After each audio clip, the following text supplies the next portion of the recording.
자, 오늘은 큰아들의 마음, 그런 주제로 말씀을 나눌 텐데, 잘 알려진 대로 탕자의 비유입니다. 어느 가정에 큰아들과 둘째 아들이 있었습니다. 큰아들은 아버지 곁에 계속 있었고, 둘째 아들은 아버지의 유산을 미리 달라고, 그것도 불효거든요. 미리 달라고 해서 집을 나가서 다 허랑방탕하게 쓰고 먹을 게 없어서 굶어 죽을만 하니까 돌아왔어요. 그게 바로 탕자입니다. 둘째 아들. 근데 예수님이 이 비유를 하신 이유가 있습니다. 바리새파 사람들과 율법학자들 때문에 이 말씀을 시작하신 것입니다. 당시에 많은 세리들과 죄인들이 예수님의 말씀을 듣기 위해서 모여들었습니다. 그때 예수님은 죄인들을 환영하면서 그들과 함께 식사를 합니다. 그 자리에 있던 바리새파 사람들과 율법학자들이 뭐라고 하냐면, 아이고, 예수님, 저 사람은 어떻게 죄인들과 어울려서 그들을 환영하고 대접할 수가 있어? 투덜거렸습니다. 그래서 예수님은 그들에게 세 가지 비유를 하셨어요. 잃은 양의 비유, 잃은 드라크마의 비유, 오늘 본문에 나오듯이 잃은 아들의 비유. 세 가지 다 모두 잃었다가 찾았을 때 얼마나 기쁘냐, 이게 주제입니다. 바리새인과 율법학자들아, 죄인들이 돌아오는 게 얼마나 기쁘냐. 나는 기쁘다. 그래서 저들을 환영하고 식사를 같이 하는 거야. 너희들도 좀 같이 기뻐할 수 없을까? 이런 마음으로 이 비유를 세 가지를 쭉 하신 것입니다. 그리고 사실 우리가 읽었지만 이 아들의 비유 속에도 아버지가 큰아들에게 같이 기뻐해 줄 수 없겠니? 이렇게 권면하기도 합니다. 자, 오늘은 둘째 아들이 탕자라 보통은 주인공이지만 오늘은 첫째 아들을 주인공으로 초점을 두고 그의 심정을 이해하는 마음으로 한번 출발해 봅시다. 허랑방탕하다가 돌아온 동생을 보고 아버지는 잔치를 베풀고 있는 상황입니다. 두 팔 벌려 안아줍니다. 소도 잡아주고. 큰아들은 그 모습에 화가 납니다. 먼저 동생에게 화가 납니다. 그렇게 방탕하고 이제는 먹을 게 없어서 죽을만 하니까 돌아온 거예요. 뭐 진짜 회개해서 돌아온 것도 아닙니다. 거지가 되니까 돌아온 거잖아요. 여러분 생각해 보세요. 화가 나요, 안 나요? 솔직하게 나요. 그리고 아버지에게도 화가 납니다. 그런 동생을 아버지가 받아주면 돼요, 안 돼요? 안 돼요. 오히려 꾸중을 해야죠. 따끔하게. 왜냐하면 또 그럴 수도 있잖아요. 그런데 아버지는 도대체 왜 그러실까요? 살찐 송아지를 잡고 잔치를 벌이네요. 자기에게는 염소 새끼 한 마리 잡아준 적이 없는 아버지예요. 근데 동생이 돌아왔다고 잘한 것도 없는데 송아지를 잡아줍니다. 이게 트라우마가 되지 않았을까요? 송아지, 소만 들으면 트라우마가 생기지 않았을까? 이 심정으로 들어가 보면 너무 답답해요, 아버지가. 잃어버린 아들을 찾았다면서 기뻐하고 있는 아버지가 너무 불공평해요. 정작 아버지 곁에 있는 이를 돕고 있던 사람은 난데 나한테는 그렇게 달갑게 해준 적이 없어요. 불공평해요. 여러분 가운데 혹시 첫째인 분이 있나요? 집에서 첫째인 분? 첫째들이 꽤 있으시네요. 억울함 많지 않았어요? 첫째들 괜찮았어요? 어려서부터 부모님은 내게 엄하셨고 동생들에겐 따뜻하셨어. 다툴 땐 큰애가 양보하라고 동생 편만 들어주셨어. 공부 잘하는 동생 그렇게 좋아하셨고 내가 뭐 잘한 거 있을 땐 칭찬도 없었어. 늘 당연한 것처럼 여기셨어. 그러셨어. 여러분 생각해 보세요. 첫째들, 여러분이 첫째가 아니더라도 첫째의 심정을 갖고 생각해 보세요. 서운해요, 안 서운해요? 서운하죠. 물론 첫째 중에도요, 잘 대우받고 큰 첫째도 있어요. 또 둘째라고 해서 다 귀염받은 것도 아니고 둘째도 오히려 누나만 잘해주고 자기는 잘 못 대우받았다 생각하는 사람도 있을 수 있습니다. 여러분 그런 면에서 한번 격려해 봅시다. 서로 옆 사람에게, 우리 첫째들에게 그동안 수고했어 한번 해봅시다. 그동안 수고했어. 그리고 마음으로 생각해 보세요. 여러분 집에 있는 그 누나, 형, 오빠 수고했다고. 그리고 여러분의 첫째 자녀에게 수고했다는 마음을 가지십시오. 부모라면. 자, 비유로 다시 한번 들어가 봅시다. 큰아들은 죄를 짓고 거지가 되어 돌아온 동생이 불쌍하기는커녕 미웠어요. 아버지도 미웠어요. 동생이 고생한 건 자업자득이야. 자기가 잘못해서 고생한 거야. 근데 무슨 소를 잡아줘요. 그야말로 소화가 안 돼. 너무나 트라우마 같아. 좋은 옷을 입혀주네, 반지를 끼워주네. 왜 그래야 하죠 도대체? 뭘 잘했다고? 그 마음은 억울함, 허무함, 허전함으로 가득합니다.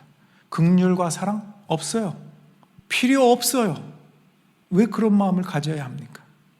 여러분, 이 비유를 가만히 들여다보면 집 나간 둘째 아들만 탕자가 아니라 집에 있던 큰아들도 탕자입니다. 그나마 둘째 아들은 아버지 품으로 돌아왔는데 큰아들은 아직도 못 돌아오고 있어요. 여러분, 이 비유에서 예수님의 시선은 아버지에게 있어요. 우리에게, 그리고 바리새인들에게 이 비유를 하면서 아버지를 보라는 거예요. 하늘 아버지의 마음이다 이거예요. 첫째가 잘했니, 둘째가 잘했니 이걸 얘기하려는 게 아니에요. 아버지를 봐라. 둘째도 품었고 큰아들도 품었어요. 이 아버지는 둘째를 어떻게 품었죠? 둘째가 집 나갔다 고생하고 저 끝에서 돌아오는 걸 보고 뛰어가서 안아주고 키스하고 잘 왔다 안아줘요. 얼마나 긍휼히 여기는지 모릅니다. 여러분, 이 둘째 아들이 진정으로 회개해서 돌아온 게 아니에요. 아까 얘기했지만 배고파서 온 거예요. 그 얄팍한 속내를 알면서도 아버지는 받아줬어요. 자녀 키우는 아빠들 알 거예요. 한편으로 아빠는 져주기 위해서 아빠가 되는 거예요. 이해해 주려고 아빠가 되는 거예요. 봐주려고, 사랑해 주려고, 이해해 주려고. 그게 역할입니다. 이렇게 한번 보여주세요. 누가복음 15장 22절 24절. 아버지는 종들에게 말하였다. 어서 가장 좋은 옷을 꺼내서 그에게 입히고 손에 반지를 끼우고 발에 신을 신겨라. 그리고 살진 송아지를 끌어내다가 잡아라. 우리가 먹고 즐기자. 나의 이 아들은 죽었다가 살아났고 내가 잃었다가 되찾았다. 그래서 그들은 잔치를 벌였다. 품어준 거예요. 아버지가 둘째를 품어줬습니다. 하나님 아버지의 마음이 동일하게 여러분을 향해서도 있다는 걸 알아야 됩니다. 그리고 이 아버지는 둘째만 품어주지 않았어요. 큰아들도 품어주고 달래줬어요. 한번 보여주세요. 28절입니다. 큰아들은 화가 나서 집으로 들어가려고 하지 않았다. 아버지가 나와서 그를 달랬다. 큰아들이 왜 집에 안 들어갔죠?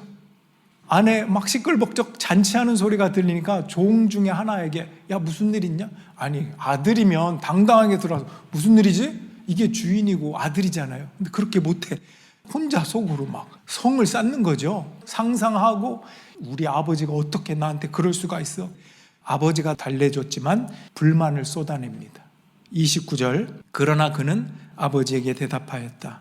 나는 이렇게 여러 해를 두고 아버지를 섬기고 있고 아버지의 명령을 한 번도 어긴 일이 없는데 나에게는 친구들과 함께 즐기라고 염소 새끼 한 마리도 주신 일이 없습니다. 두 번째 줄이죠. 섬기고 있고. 이 섬기고 있고라는 헬라의 원어가 둘리오라고 하는데 이거는요 영어 번역이 정말 잘했어요. 한국 번역은 그 맛을 못 살렸어요. 노예처럼 일해왔다. 영어 번역이 어떻게 되어 있습니까? I've been slaving for you. 나 당신을 위해서 진짜 노예처럼 일해왔잖아요. 이런 분위기예요. 이건 기쁨에서 나오는 게 아니에요. 진짜 섬긴 게 아니고 노예처럼. 아들로서 열심히 일한 게 아니라 노예로서 열심히 일했습니다. 큰아들도 탕자라고 했던 지점이 바로 여기입니다.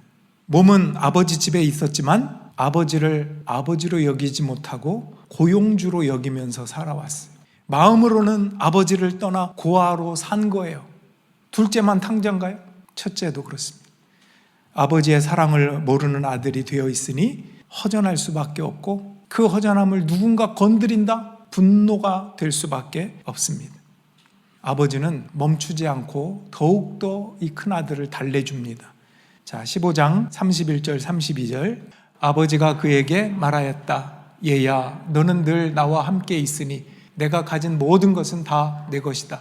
그런데 너의 이 아우는 죽었다가 살아났고 내가 잃었다가 되찾았으니 즐기며 기뻐하는 것이 마땅하다. 너는 늘 나와 함께 있지 않니? 내 것이 다 내 것이지 않니? 동생이 돌아온 것에 대해서 함께 기뻐할 수 없겠니?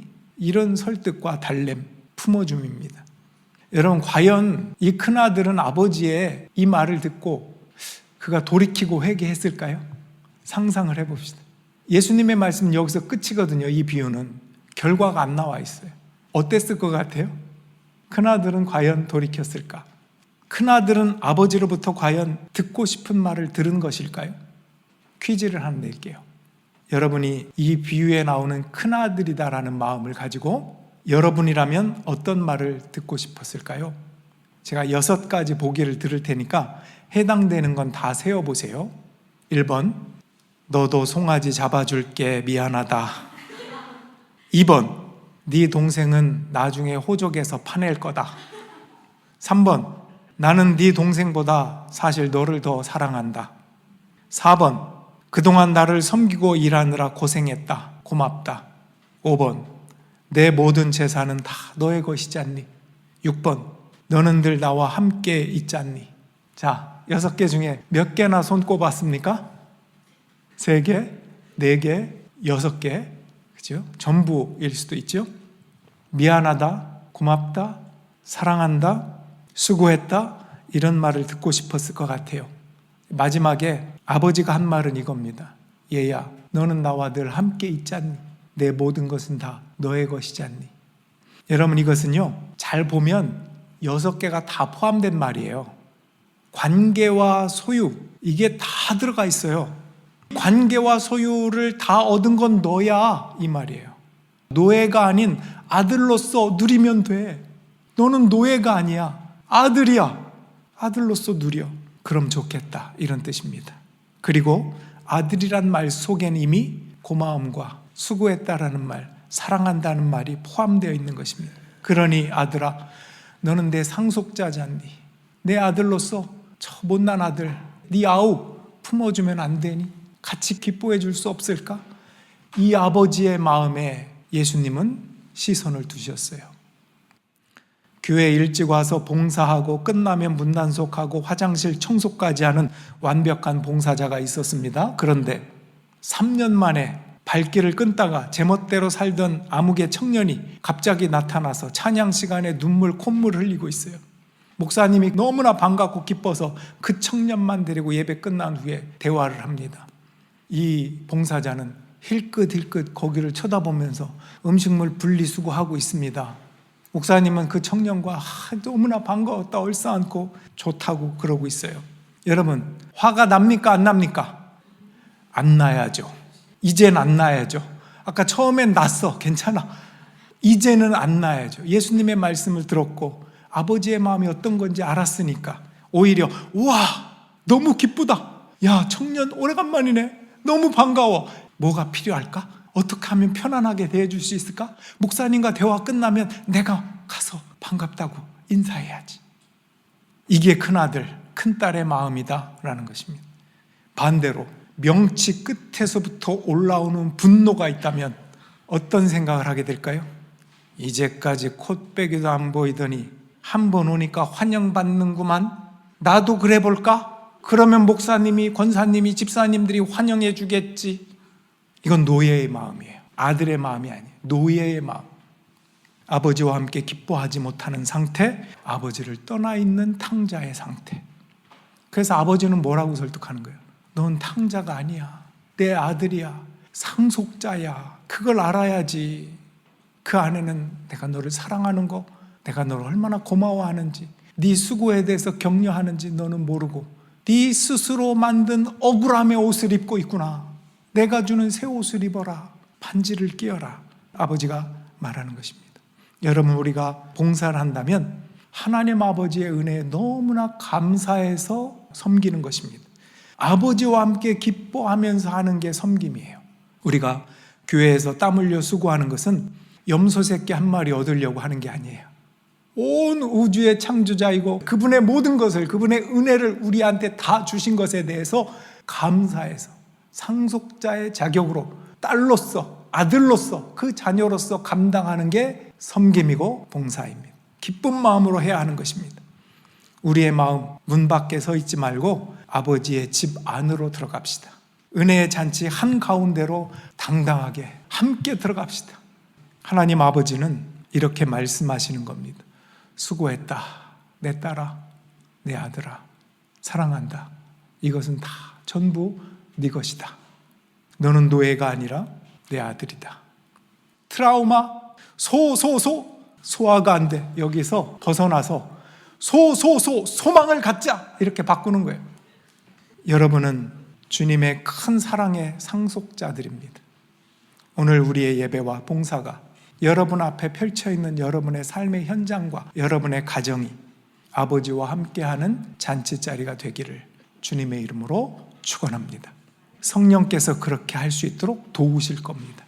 여러분의 실력으로 할 수 없어요. 성령이 임하셔서 우리에게 아버지가 누구인지, 너가 누구인지 제대로 알려주실 때 우리는 이 삶을 살아갈 수 있습니다. 성령 충만한 한 주간이 되길 주님의 이름으로 축원합니다.